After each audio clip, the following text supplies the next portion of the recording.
Allora direi, Paolo, che abbiamo il miglior narratore per raccontare quello che è lo spirito della Pallovalle in una terra che ha ospitato forse l'evento più importante sportivo dell'anno per il Friuli, una partita in cui l'Italia doveva mostrare quello che avevamo assaggiato con gli All Blacks.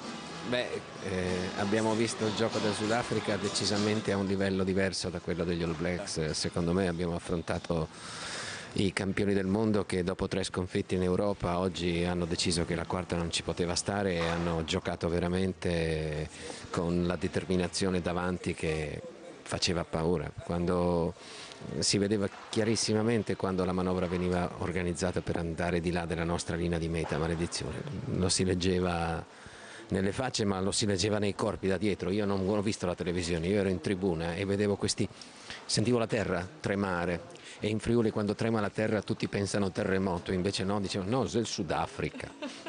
Lo confermo anch'io da bordo campo, la sensazione è esattamente questa, Paolo. No, Marco, ma gli azzurri hanno fatto tremare un po' la terra in qualche momento? Sì, in difesa. Abbiamo difeso alla grande, nonostante le mete che abbiamo preso. Abbiamo placcato, non so quanti sono i placcaggi, però eravamo fermi ai 72 riusciti contro gli All Blacks. Sì, io non ho contato e non mi sognerei mai di contare durante la partita, però io ho visto come sempre, ho visto una difesa grandiosa quando non gli lasciavamo quei metri per accelerare e ripartire.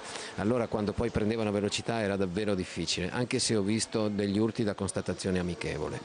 Davanti, secondo me, quando dovevamo decidere che fare con la palla in avanti, diciamo che forse gli urti si sentivano ancora, non mi sembrava che fossimo altrettanto lucidi nel decidere che fare. Cristina e Marco, fra 1 minuto e mezzo dobbiamo chiudere. Vi voglio chiedere solo a Marco Paolini: Marco, ma il Piave è qui vicino?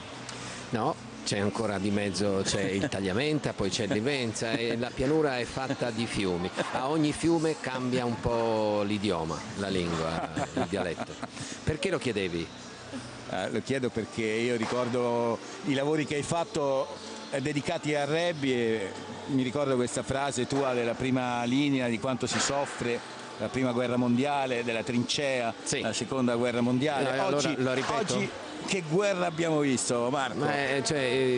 Lo dico perché magari chi guarda certo. il rugby non la sa, io dico che il rugby sta al calcio come la prima sta alla seconda guerra mondiale, perché nel calcio è più veloce, contra il blitz, la guerra lampo, il fattore tempo, il contropiede. A rugby contra solo il fattore terra,